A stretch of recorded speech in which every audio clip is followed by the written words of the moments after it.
Of course, we have sent our reply.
Hello. I want to take this opportunity to welcome everybody who has made time to join in this important webinar today. Our webinar today is going to be on adding value into what you are doing. And today I am excited to see all of you. This is our first webinar for 2024. And I'm very privileged to have a very experienced speaker with me today. We're going to hear from their own experience how can you add value, and you're going to basically talk about quickly how would you prepare for interview if you have opportunity to go for interview. We're going to discuss if you are doing a job somewhere, maybe you are self-employed or you are employed by a company, how do you add value? This is going to be our conversation today. We have a good audience, close to 30, and I think it's a good time to start. I'm speaking today from Nairobi, where I'm chairing an Action Africa meeting.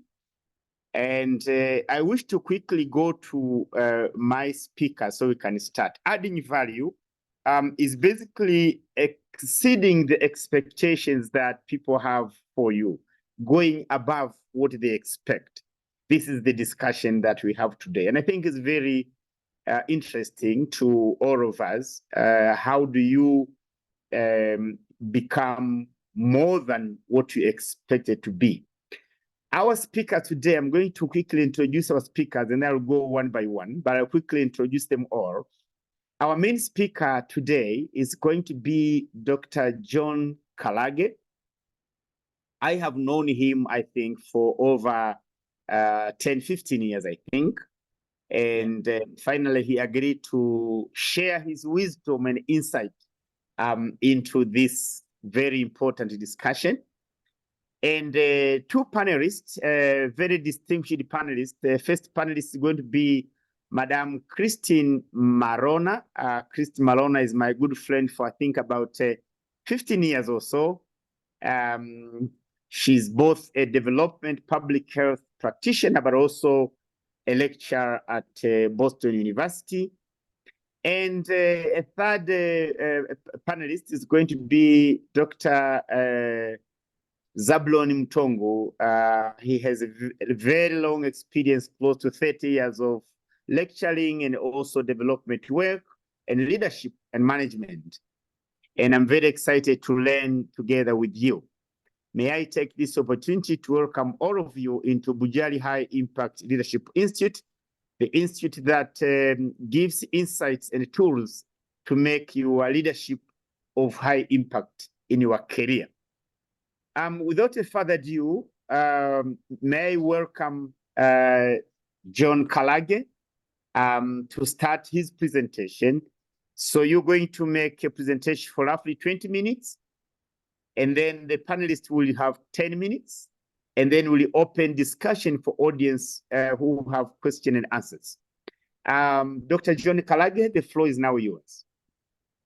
Many thanks, Dr. Peter BHILI, and I really feel honored to be invited as the main speaker in this webinar. As I have been introduced rightly by Dr. Peter BHILI, my name is Dr. John Kalage. I currently work for an organization called HAKELIM, which is one of the largest national organizations and the most impactful organizations in Tanzania. But I think we go even beyond Tanzania, because in 2019, HAKELIM got an Excellence Award in Africa, which, of course, the competition was managed by Rockefeller Foundation and Epic Africa, and HAKELIM emerged as the best organization, best CSO in Africa. So I would say that our excellence goes beyond Tanzania. I have more than about 30 years of experience, and a significant part of my time have been spent in working for civil society organizations, several 1 year, and about 25 years I've been in the management and leadership team. So I think I have a considerable amount of experience, which I gathered from all the jobs that I have done. I worked for World Vision Tanzania and the World Vision International in Brussels for over 10 years. I spent 5 years with the Student Partnership Worldwide, both in Tanzania, South Africa, and Zambia. I've worked with the Save the Children International as a director of program operations for 6 years. That was before I joined BHILI. So in South Africa and in Zambia, I was the country director for Student Partnership Worldwide. Apart from the current job that I'm doing, I am serving as a board chair for Regional Educational Learning Initiatives, which is an East African organization that focuses on generating evidence and sharing evidence for policy influencing. I'm also a governing council member of St. John's University of Tanzania, and I also chair the Finance and Strategy Committee of that university. I am a board member for Railway Children Africa. I am board member for Light for the World Belgium. These two are international organizations. And also I'm a board member for PANITA, Partnership in Nutrition in Tanzania. And I have been a board chair for ANSEFA, that is African Network on Education. And then, of course, I've been a board chair for 6 years for TENMET, Tanzania Education Network. This is an umbrella organization for all CSO that works in the education sector. And I also happened to be vice chair for Tanzania Country Coordinating Mechanism of the Global Fund for Tuberculosis, Malaria, and HIV/AIDS. That's where we worked very closely with Dr. Bujari. So I think that in brief is enough for my introduction. If you go to BHILI website, then you will see my brief bio, which contains this information. Now I am going actually to share the most important topic, and I found quite interesting this topic. And when I was asked, I said, I think this is very important, which I need actually to talk to the young people, to talk to the job seekers, but talk to the people who are in employment, because what I'm going to say basically touches all the three groups. So I asked myself, what employers are looking for? What employers are looking for. For the job seekers, I think there is a number of things that they need to be mindful when they are looking for a job. And the first one is the communication and good listening skills. If you are applying for a job, the first thing that will make you to be invited for an interview is how you package your CV, how you demonstrate the qualities that you possess, and how you could demonstrate the value that the employer will actually get for hiring you. And I remember actually one of the interviews during my early career, I was asked, what will we miss if we don't hire you? Then that's a tricky question. If you don't know, basically, you might fumble around it to respond to that question. But basically, the employer wants to know what the value are you bringing to the organization. And but before you are called for interview, you need to communicate effectively in writing, because the way you package your CV, the way you present your argument, your case, the motivational letter, that you should demonstrate it clearly that you are the person to be hired on the job. So that's one. But secondly, if you now you appear for the interview, you need to be a very good listener, because there are questions like the one I have said, which are so tricky, and the employer would like to learn from you, basically. Not, how do you listen and respond to the question that the interview panel is asking you? So communication is quite important, and if you want to get into a job, you have to do this. I have happened to recruit many employees in my current and previous career. And the most important thing that will make you invite somebody for the interview is how the person is applying for the job, the quality of application. But when the person comes, then of course you need to convince the panel that you deserve. You know, some of the people actually asking assistance and writing CV, they have very good grade. Some of them actually have first class. But when they come for interview, they are not able to demonstrate how the education system, the education they got have prepared them for the kind of job that they're applying for. So communication is very important. Good communicator and good listener, or good communication and good listening skills are quite important skills that you must possess. But again, the second thing which is very important is critical thinking. Employers want critical thinkers. And even during the time of interview, you'll be asked some questions which are very tricky, and they would like actually to test or to challenge your critical thinking skills. And you know, most of the critical thinkers are the problem solvers. So if you possess these particular skills, then this will help you. You know, there are times I hate staff who are coming to me to explain the problem. I always like those who are coming to me as a director, telling me that, oh, we have this particular challenge which we are facing at the moment, and this is how I think we should address it. I really like that. And you could do, actually, that gives you an impression that my staff is able to think and is able to solve any particular problem that he or she is facing in order to deliver what is expected of him or of her. So critical thinking skills is quite important. And this is one of the 21st century skills which we should aspire, and everybody should aspire to have. And Hakelim has been actually campaigning for government to change our education system in order to make our learners to be critical thinker, to be problem solver, to be able to communicate effectively. Those skills sometimes are not taught in class. So it is very important to understand where could you get these particular skills and how you could develop your skill to be a critical thinker. All these skills that I'm mentioning, which add value to an employee or to where you'll be working or where you're working, can be developed, can be acquired if you don't possess them. Then the third area is good time management. This is very important. We need to have people who actually could manage effectively their time. I was telling actually my employees that, I mean, as for me, every day when I go to the office, there's already one elephant task that I need to achieve in the day. Regardless of whatever will happen, if I'm able to achieve only that particular elephant skill, I'll be more than happy. And sometimes there are interruptions, but you don't allow, though we encourage flexibility, but you don't need to allow a lot of interruption that will affect your key and the core deliverable that you would like to achieve in a day. There are staff, even in my current organization, and in the previous organization, if you ask them, can you tell me what major achievement you have in a day, in a week, in a month? I tell you, there are people who are coming to the office very early in the morning and they leave very late in the evening. But in terms of deliverables, you find that actually it is nothing.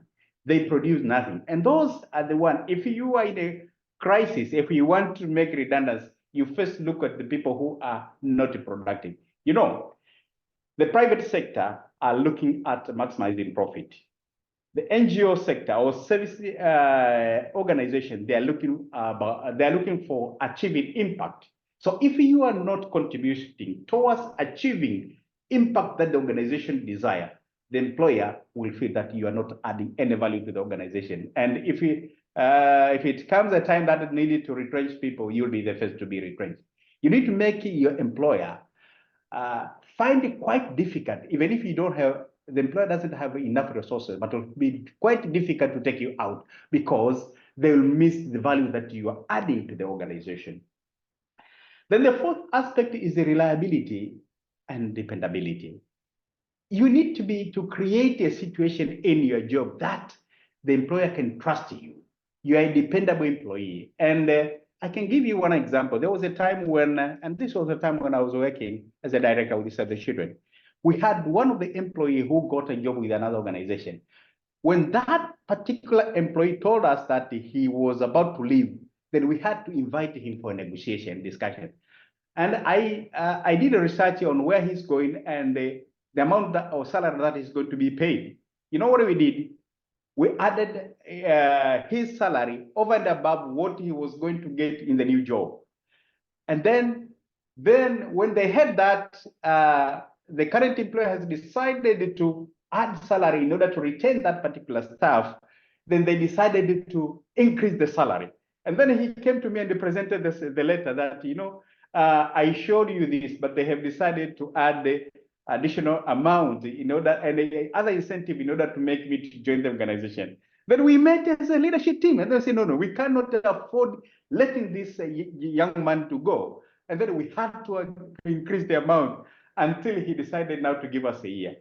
But after a year, that I think actually he was really wanted to develop his career. Then he got a job with the AU, and the amount that he was going to get was unbeatable. We couldn't actually increase the salary, his salary to that particular level. And then we had to let him go. But at least we asked him at least to give us 4 months so that we do recruitment and he inducted properly. He's a successor. So you need to create a situation in your organization where employer could feel so difficult to let you go because you are a reliable, reliable employee. You have 1 minute, Dr. Kalage. And then the other one is self-confident. If you want to lead people, you cannot lead if you don't have confidence. The other one is motivation. It is very important to have a motivation, to be motivated with whatever you are doing. Then dedication and passion, that is another important quality that will make employers feel that you add value. The last thing which I want to end up with is you need to be a team player. Interpersonal skills are quite important. I had a very strong staff who I had actually to let her go a few years ago because despite the fact that she was quite strong, but she couldn't fit within the team. And because of that, and because our job, or the job of every leader is dependent on everyone. So we had to actually to terminate her contract because of that. And I really, really felt sorry to let her go. Otherwise, I wish you all the best. Thank you. Let me stop there, waiting for some questions. Dr. John Kalage, I want to thank you so much for sharing the experience and what happened. Very interesting. So a staff wants to go and the employer says, no, you can't go. That tells you the value of that particular staff. Thank you for sharing that. I want to quickly summarize part of what he says, just in case anybody missed one of them.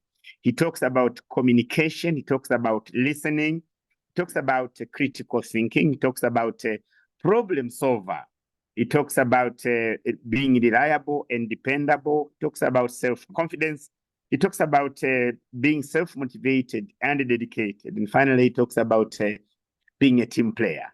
So we've heard from Dr. Kalage. We'll come back to you later for some more insights, hoping we have time. Panelists, it's now your time. Please feel free to comment all the way from seeking employment into actually making value when you are either employed or self-employed. I offered an opportunity to one young man to come for interview of a job. And when he came, I asked him, what does this organization do? And he didn't know what the organization where he's coming for interview was actually doing. And I was amazed. How could you go in the interview for the employer who you have not researched? Anyways, let me go to Christine, my friend. Christine, would you share some insights from what your own experience? Introduce yourself and then quickly share some insights on how would somebody add value into the work that they are doing. You are welcome. Hi, good evening, everyone. My name is Kristen Morona, as Dr. Bajari said, and really happy to be with you all today. Just a very quick synopsis of my background. I'm an American by background, but I've spent the last 15 years living and working on the African continent, first in Eswatini for a year, then 9 years in Dar es Salaam, where I know these fine people, and then moved to South Africa and did my master's work in Kenya. So I'm currently in Cape Town. I work at a small human-centered design firm called Matchboxology, and you might ask yourself, what is human-centered design? I think it's the best way to describe it is where behavior change meets kind of critical thinking, design thinking, outside of the box solutions, and that can be applied to public health or education or economics or social sectors. It really puts the humans at the center of the challenge, at the center of the solution. So we do a lot of that interesting kind of work, which involves a lot of quick thinking, a lot of different types of backgrounds, a lot of different types of educations and exposure. So my background is I have a master's in public health. I'm finishing my doctorate of public health at the London School of Tropical Medicine currently. I'm an adjunct professor at Boston University at the School of Public Health, where I teach program design. But I've worked for the last 15 years in public health, but before that was a social worker in the US working in the foster care system for abused and neglected children. And I think also I just wanted to say in this moment that I know it can be really overwhelming kind of going into the job market in the current options that we have, especially in this particular region where you all are likely are, and it can be really overwhelming. But I've also been a nanny, I've watched people's children, I've also been a waitress, I've waited tables, and I've done a lot of work in like restaurants or special events. And sometimes those skills that you might learn in jobs that are not as professional or not as academic or not as, kind of what your goal is, actually teach you very, very good life skills that you should keep with you along the way. So I think that's something that I just want to echo, that you should retain. So Dr. Bajari said, what should I do to add value? So I think a couple things I'd like to just say here, and I'm going to keep my comments to about 6-7 minutes, and happy to chat afterwards or have questions or dialogues.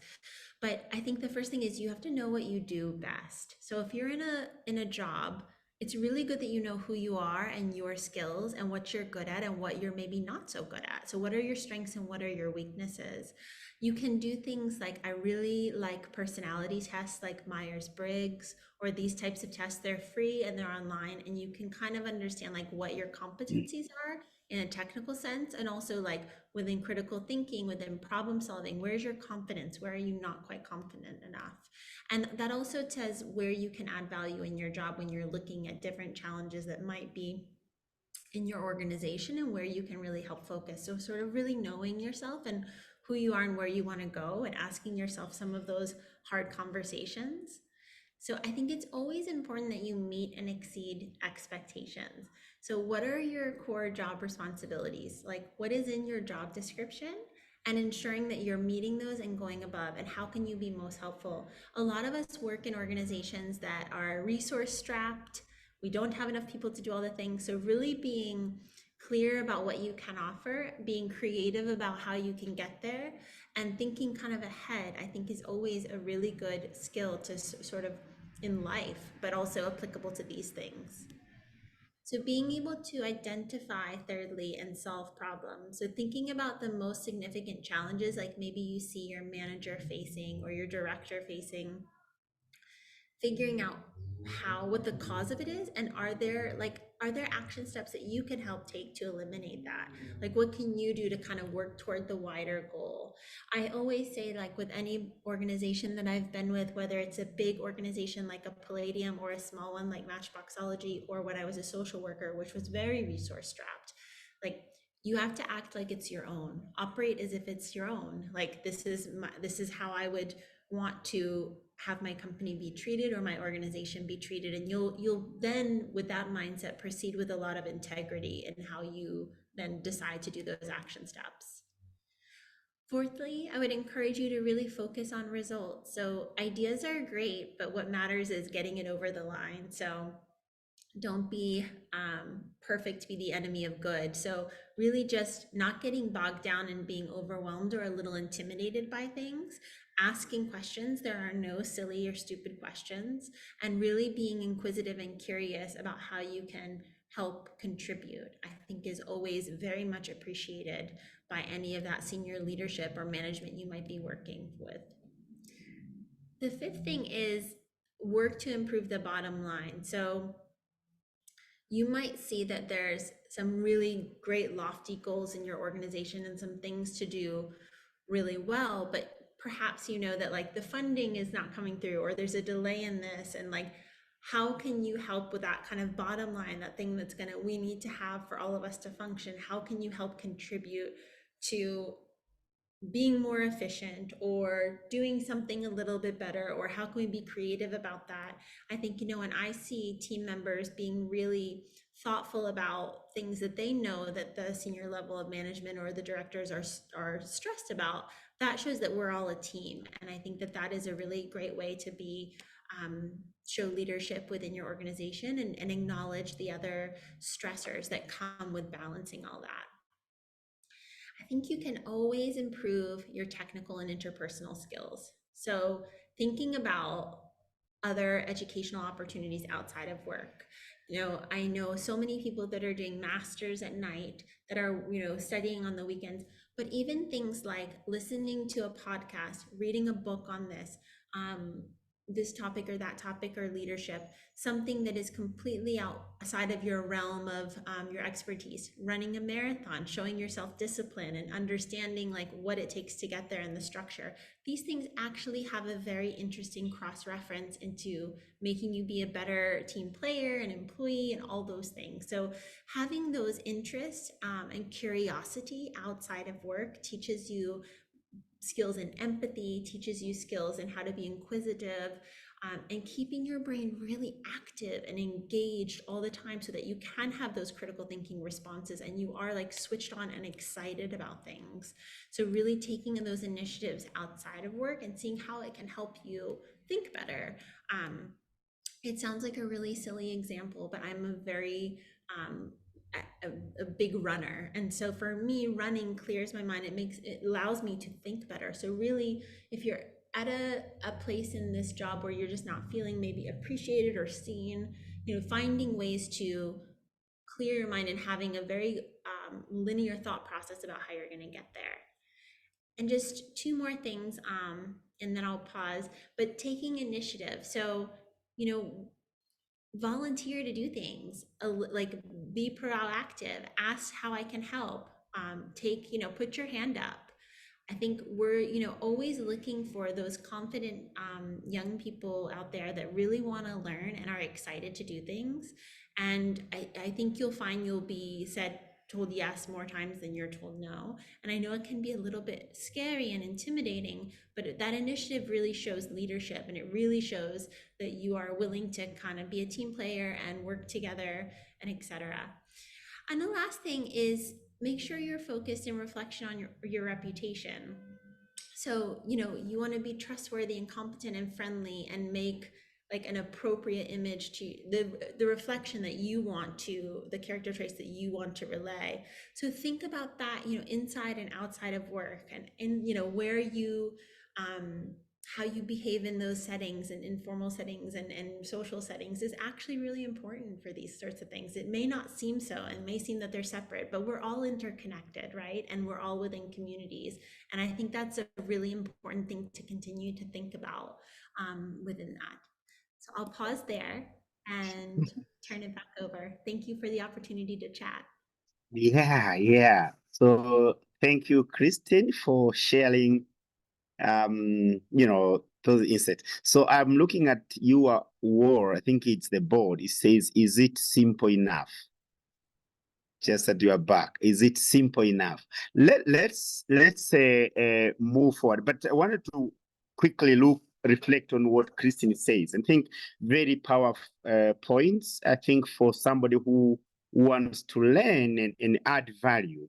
What is your best throw? So there are many things in your life. You can't do everything in the best, but which ones can you do best so that You are known for those things that you do best. And that gives you more confidence also, because you know that this one I know and I know. So what is your job description? Many times employees don't know their job description. And when you ask, it's when they say, so this is also part of what I have to do. And so knowing your job description, but also doing much more than what you are asked to do, it gives you credibility in that organization. Identifying and solve problems. Many times we have that challenge of people who can solve problems. There are many challenges that we face, but who is going to be there for you? One time, I was working with one donor, and this donor became very angry with me because there was a lot of pressure from the main donor, and my staff were not responding to the same pressure that was being put. So it says to me, so Dr. Bujari, I want a partner who can respond to the same pressure that I have. In other words, if there are challenges in your employment place, be part of solving that problems. And then she also says, do as if it is yours. Many times when you are working with an institution or a company, you say, this is theirs. And one way to add value is say, this is mine. So I'm going to work as if this is mine. Focus on results. What result? This point comes across from Dr. Kalage and Christine as well. So what results are you really giving out? Work to improve the bottom line. Don't look at the below line. Look at the maximum that you can achieve. And I always say, set your targets very high. Improve yourself. This is also very important. Volunteer to do things. Sometimes you have people in your room, 20, and you ask, who can volunteer to do something, and everybody is looking down. So volunteer, say, I can do that. And the more you volunteer, the more people see the value that you are adding. Thank you so much, Christine, for all the things that I've shared. Let me now go to Dr. Zablon Mtongu for your insights and comments on how can we add value into what we are doing. The floor is now yours, Dr. Mtongu.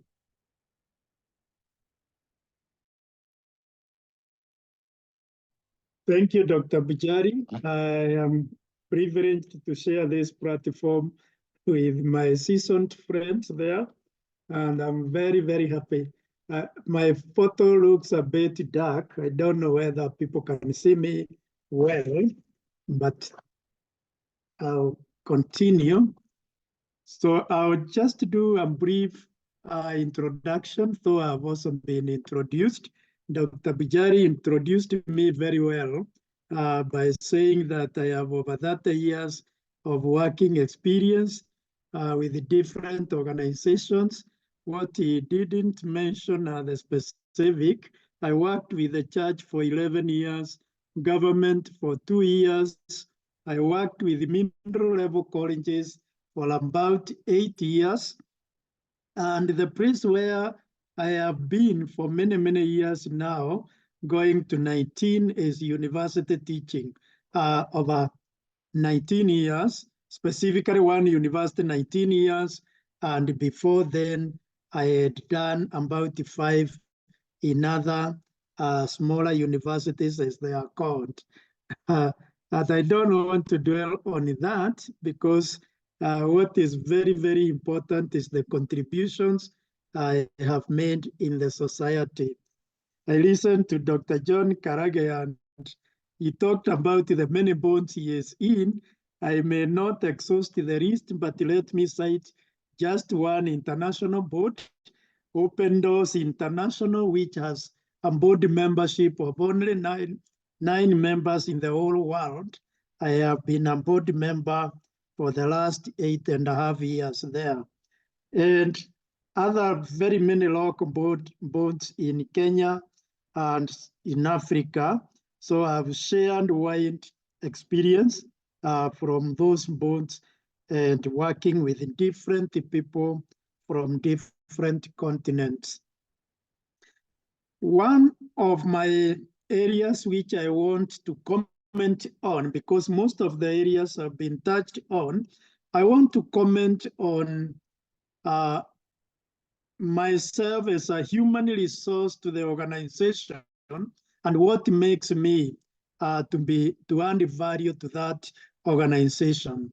One of the things I think about and I always talk about is deep connections, which must be both internally and externally, which means that you are able to connect with the inside, work together with them as a resource, and also tap the resources they can be able to provide, and also externally tap the resources like resource mobilization aspects and skills and other things that relate to working for your employer. Another thing I think about is radical flexibility. And this one I have been telling people when I trained clergy to work with their churches. One of the things I was telling them is you cannot afford not to be to practice radical flexibility and adjust to different conditions of work. When you are posted to different area, like in our country where we have very dry areas and also very potential areas, one can be able to work comfortably as long as there are people there. And that's very important even in the job market where one is developing from one level to another. When you are given a task, you can't say, I cannot do that.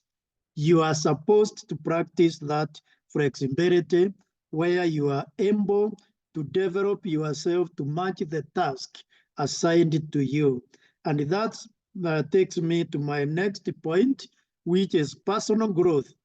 No employer wants an employee who does not do personal development. And one of the problems I see with most employees is they always expect the employer to develop them. But the employer also wants to give you tasks which are outside of your own you can be creative and innovative, like one of our speakers said earlier, because it's not just doing a task that you have been assigned, it's going beyond that level. The other point I want to talk about is shared purpose. Are you able to work with others as a team player, destiny connector within the organization? Many people will work individually because they work like they are in competition. But the moment you work with the people, like connecting each other to achieve the goal and the objective of the organization, then that makes you to move towards the overall vision and mission of the organization, which makes you now to be a darling of the organization you are working for. Then the other thing is thinking beyond the ordinary, not just doing the ordinary, going beyond expectations, like someone also said. When you do the assigned duties and accomplish them, for me, because you are only doing what is assigned to you, and you are not adding any value to the expectation of your employer beyond where you have been assigned. The other thing which is very, very important, and Dr. John Karage also talked about it, is making yourself indispensable in the organization. I hear people saying there is nothing like an indispensable worker, but in my own view, it is very important to reach a level where your employer feels that if they lose you in the organization, there is a value that they are going to lose. And I want to agree with John when he said that they were able to earn the salary for another staff member who wanted to leave. I can give my own testimony. I was promoted 3 times in 5 years just because other organizations wanted to recruit me to leave the university I was working for. And within those 3 times, my boss would negotiate with me and tell me, please carry on for another 2 or 3 years. And because of the value of work we were doing together, I agreed to continue. So that's one thing I want to tell new employees, that you must be beyond the ordinary. If you only provide the ordinary, then your employer can as well retrench you as the first person when they are constrained with their resources. The other thing I want to say is that professionalism does not just mean finishing an assignment, but the extra thing that makes you unique from other workers.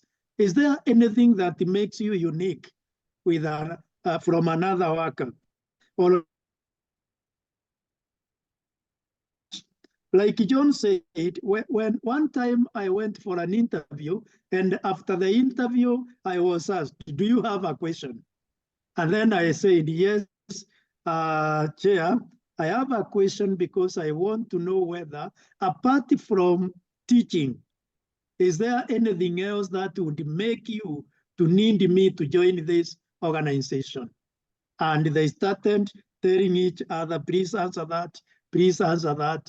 And finally I said, if it was only teaching, I wouldn't come, because I'm already teaching for you part-time, and you are already paying me half the salary you would pay me, which makes me to earn more than a lecturer, because I'm combining your job and my job together and getting more than what you are going to pay me when I join you.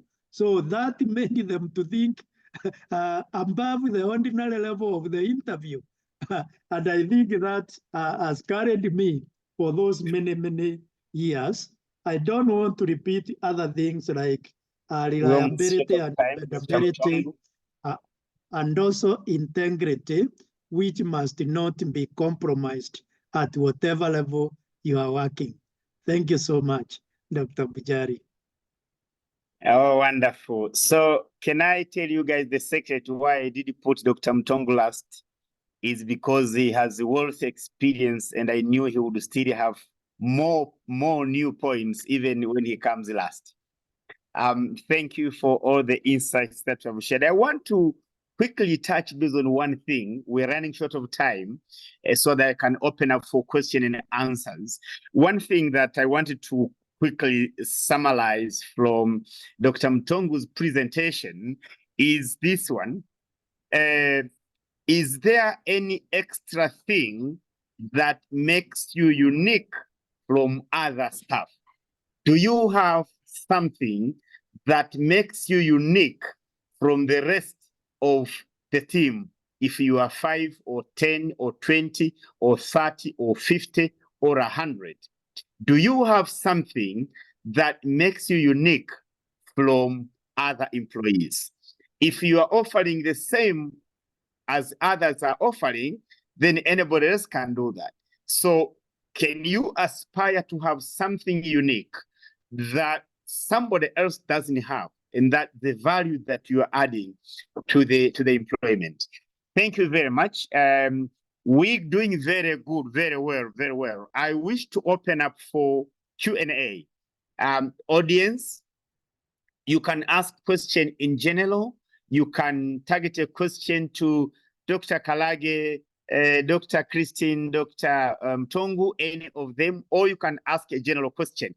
I am a general practitioner, so don't ask me a question, but ask the question to the speakers.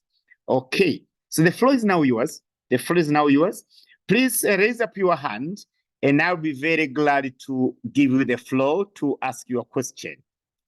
Please raise up your hand. I'm now watching who has raised up the hand. Anybody who wants to speak, ask a question, make a comment, Ask a question or make a comment. Ask a question or make a comment.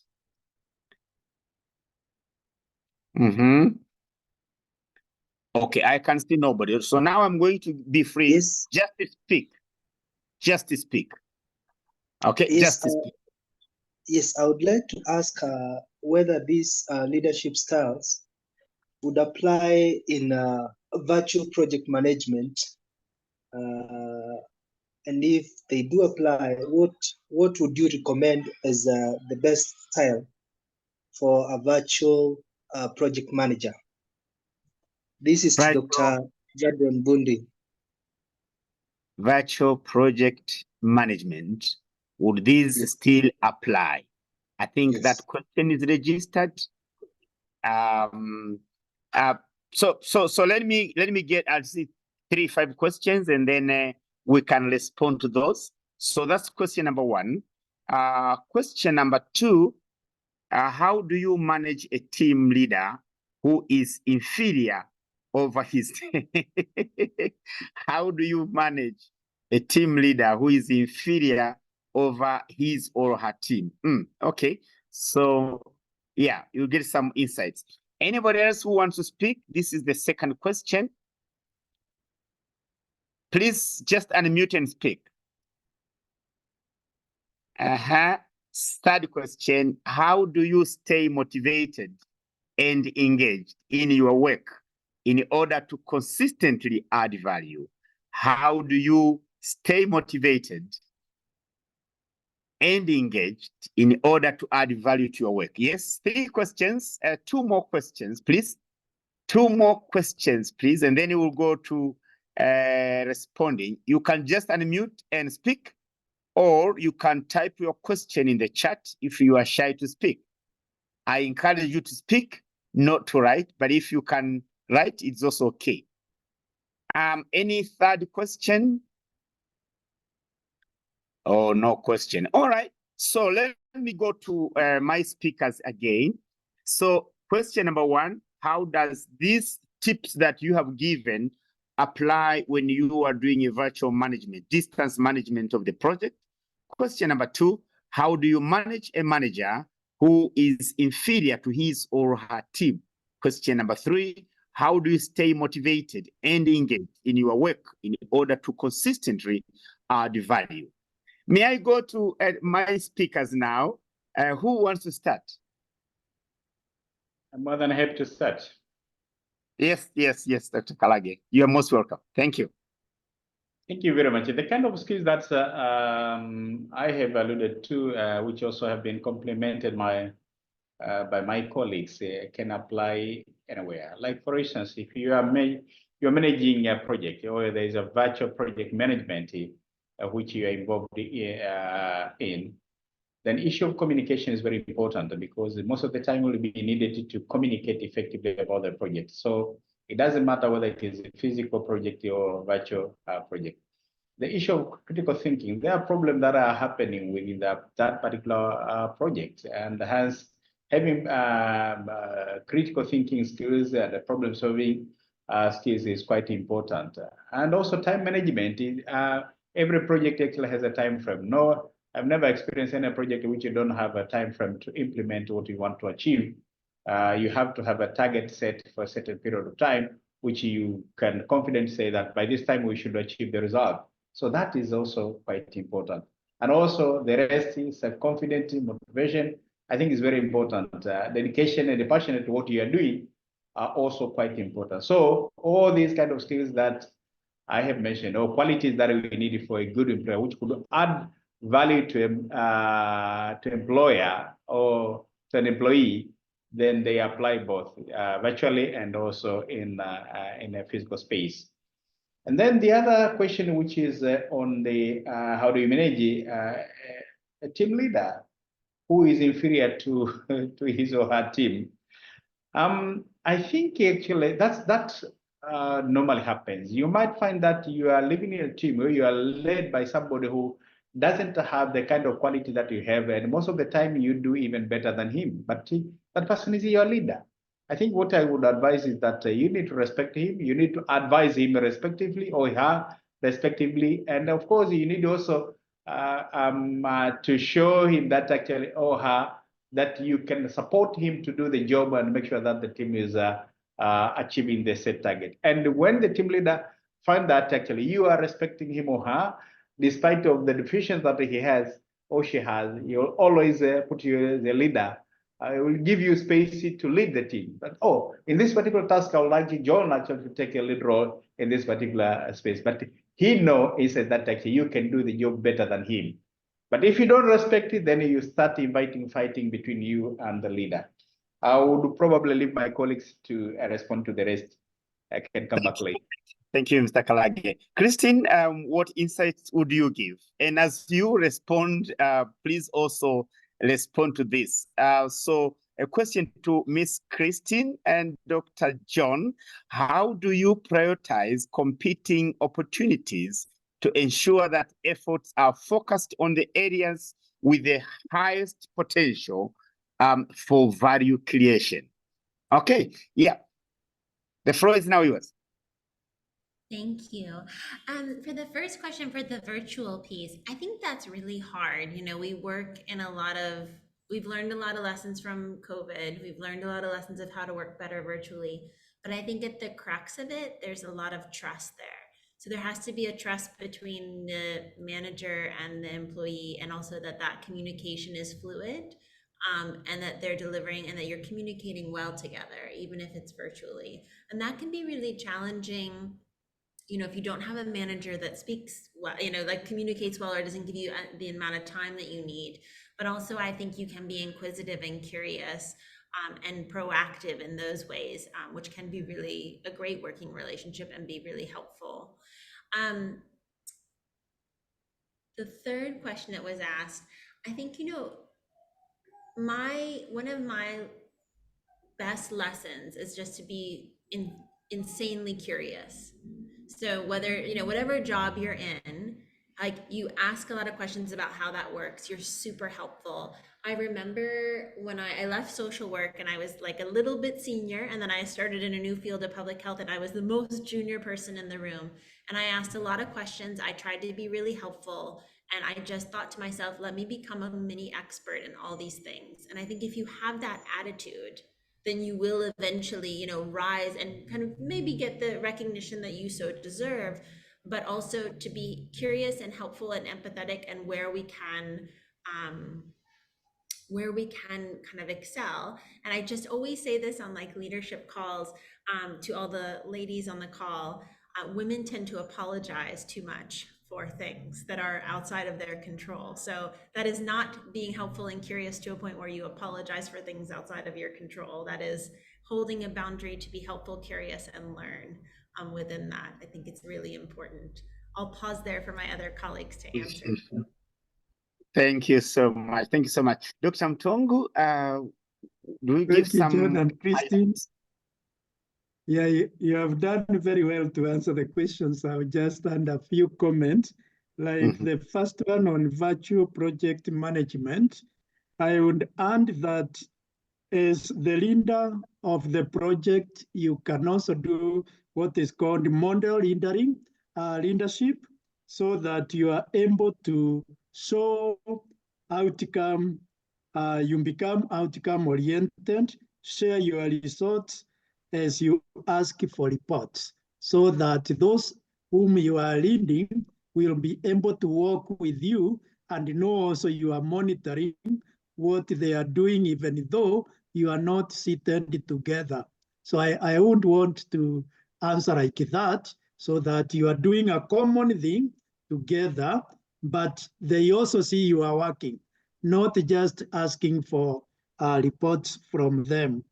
The other question of how do you manage a team leader who is inferior to you or to the team is a very tricky question, because John said that you have to show a lot of respect, which is true, and assist.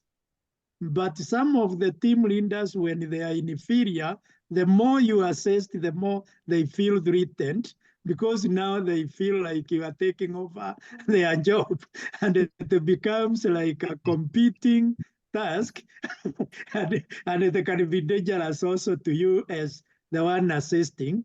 But I would support you, give all the support, whether they feel threatened or not. You do your part, leave them to do the rest. And somebody like Christine said, then they will be able to allocate and also ask you to do those tasks which they know you can do better. But it's also not very easy. So it's good to know that. The last part is about prioritizing competing priorities. I think that opportunities, that's very, very important, because there will always be those competing opportunities. One of the things I would say is that you take the most favorable at the moment and then work with it, then go picking as they unveil, so that you don't start stagnate there, thinking that you can do nothing because you have so many opportunities hanging there. So pick the most appropriate for the moment, continue working with it, then continue unveiling the others as they come. I think let me also stop there for now. Thank you. Great. I see Dr. Kalagi has a hand on. Yeah, thank you very much, Dr. Bujari. I want also to add my weight onto the last question. Yes. You have competing priorities. You know, when you are planning, there are three things that you are looking at. One is what you want to do. Second, how, and then when. And if you look at the task that you have, and if you find that the time, in terms of time, there are things that, I mean, the time is not your side, and you must have a choice in terms of what you need to focus on. You need first to analyze the consequences of not doing, the task that you want to do. And you can ask yourself, among these, the tasks that I want to do, what are the tasks that I must do myself? There's nobody else who can do the task that I'm supposed to do. And secondly, there are tasks that you can do if you have luxury of time. You have time to do it. So the must to do ones should be prioritized. Like let me give you a simple example. You are doing a proposal review. You are the CEO, and you need to sign off the proposal to go to the donor. And today is the deadline. But also you are invited by the minister to a meeting, which is very important in the sector, like in the education sector, which I am in. But if I can, this particular meeting, I can delegate somebody to attend on my behalf, and I can give an excuse, despite the fact that it is the minister or even the president has invited me. But if I don't review the proposal submitted, if there's nobody else who could do that proposal, then if I don't do it by the deadline, then that opportunity is lost. But the meeting, I'll still get the feedback from the meeting. So I decided to do what is a must for me. But if I have time, then I can go to attend the meeting that I have been invited. So look at what you must do, and then look at what you can do. Prioritize what you must do, and then the rest can follow. Thank you. Thank you very much. Thank you very much. So 2 points from me. One, on prioritization, what is important and urgent. Yeah. What is important and urgent. And then finally, on the team leader who may be inferior, always offer help. Always ask, how can I help? How can I help? Can I support you with something? The more and closer you are, the safer you are. I would like to add 3 points, maybe kind of a summary to this session, to all the audience. Number 1, if you want to add value to your employment or employing company, every action that you do should aim to grow that particular company. Every action that you do should aim to grow or to benefit that particular company or that particular employer. So you should weigh very careful your own actions on whether they are benefiting or growing that particular company. If the action is not benefiting or growing the company, then don't do it. Point number two, help to make sure there is a saving of resources, maximizing the resources that are there. Number three, take important assignment even when you are not asked to take them. As long as it is an important assignment, take it on, even when you're not asked to take it. And finally, identify the areas that needs improvement and take it to do the improvement. When you do those things, they will help you to add value in the work that you do. Our time is running short. I see there's other questions, but our time is gone. We are now past 10 minutes. There's a last question here. How can an employee be independent and a team player in the same time? How can an employee be independent and a team player at the same time? Can I ask Dr. Kalagi to comment on this one, and then we'll be closing? Can you repeat it, please? Sorry. How can an employee be independent and a team player at the same time? Yeah, definitely you can be independent and being a team player. Being a team, there are things that actually can be done by a team, but when it comes to that, there are things that you must do by yourself. You have to demonstrate that you really add value and you can make a difference. You can make a difference in the team, and your absence should be felt. But otherwise, all the time, feel free to seek ideas and advice from others. Feel free to offer yourself to help others when they are in need, and feel free to contribute constructively to the work of the organization. Thank you very much. Let me take this opportunity again.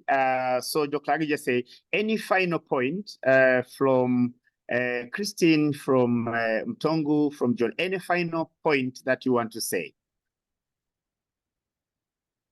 I would like to be the first because I was the first speaker. Then I would say that if you possess the workplace qualities that we have shared with you, the workplace skills that we have shared with you, you know that you can succeed in any career. Thank you. Thank you. Christine, any final point? I would just say don't undervalue the things that you may have done. I know sometimes it's really hard to get the role you want, but think about the things that you've done, whether that's like, you know, like I was saying, some of my jobs were like being a nanny and taking care of children or waiting tables. And I learned to like juggle priorities and understand what people wanted and understand, like kind of risk mitigation. Like think about like what skills you've learned from the things that you've done, even if they haven't been these formal employment things, and use that to your advantage. So just really like reflect about, you probably have more skills than you think you have. Probably have more skills than you think you have. Yes, please. Dr. Mtongu, any final point? Just to say that whatever we do in our professionalism, let us do it with integrity and accountability so that we are able to account for whatever we do for the benefit and growth of the organizations we work for. Thank you. Thank you very much. So thank you, my speakers of today. I'm very humbled to have had the opportunity to host you from everywhere where you are. I'm very humbled, and thank you so much for your time and preparations into getting this webinar of success. Thank you also to the administrator of the course. Thank you so much for all the work that's done. Let me thank the audience, people who made the time to participate in this webinar. Let me reaffirm that BHILI High Impact Leadership Institute continues to offer you tools and insights to make you better than you are today. Continue growth, continuous growth. Two announcements. One, this webinar is recorded and it will be uploaded in the website. And so you can still listen to the discussion later on after I think 2-3 days, it will be uploaded in the website. And so feel free to download and listen to the discussion that has happened. Number one. Number two, we're going to be doing a full course on the value addition, maybe next month. And so stay tuned for the course announcement. Otherwise, I thank you so much for your participation and attendance and everything that you have done in this webinar. Thank you so much, and I wish you a good evening. Thank you, Dr. Peter, and thank you everybody for participating in this webinar. And in particular, Thank you, everyone, and bye. bye. Thank you very much. Thank you. Thank you.